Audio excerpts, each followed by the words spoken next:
When you're scanning an object to predict materials using Marso, you need to capture it slightly differently to how you would conventionally for photogrammetry. For photogrammetry, you're just trying to take enough pictures to get a good coverage of the object to reconstruct its shape.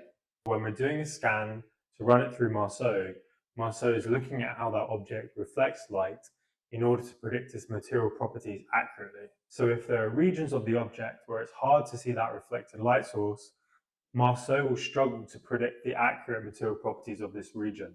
So this shoe is quite a good example. It is quite a simple shape, and using photogrammetry, you could probably get away with not many pictures. Because we're looking to predict the material properties of this, we want to make sure that we can see all the light being reflected off of the object. The reason I picked this shoe is it might look simple, but this part of the shoe is actually facing down.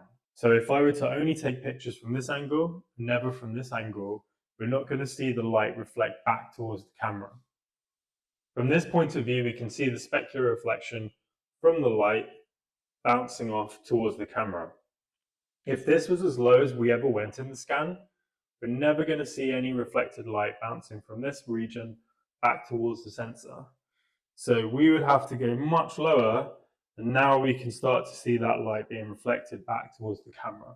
You want to make sure that you not only take enough pictures from this axis, but you are taking enough pictures both from the top and from the bottom of the object. So to ensure that you capture all of these specular reflections, it's best to try and capture the object almost across an imaginary sphere from as many different views as possible and have these evenly spaced, and that will make sure that you capture all of these specular reflections.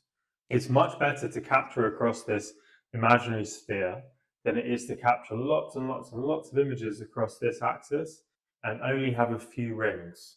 By you capturing, say, 100 images across here and then not many across here, it's not going to compensate for the fact that you haven't got a nice even coverage and you're not seeing all of the specular reflections. Depending on the kind of object that you're looking to capture, you might need more or less images. If an object is very glossy, like this shoe, then that specular reflection is going to be much smaller. And because that specular reflection is much smaller, you will have to take more images. So because this object is much glossier, that specular reflection is much smaller.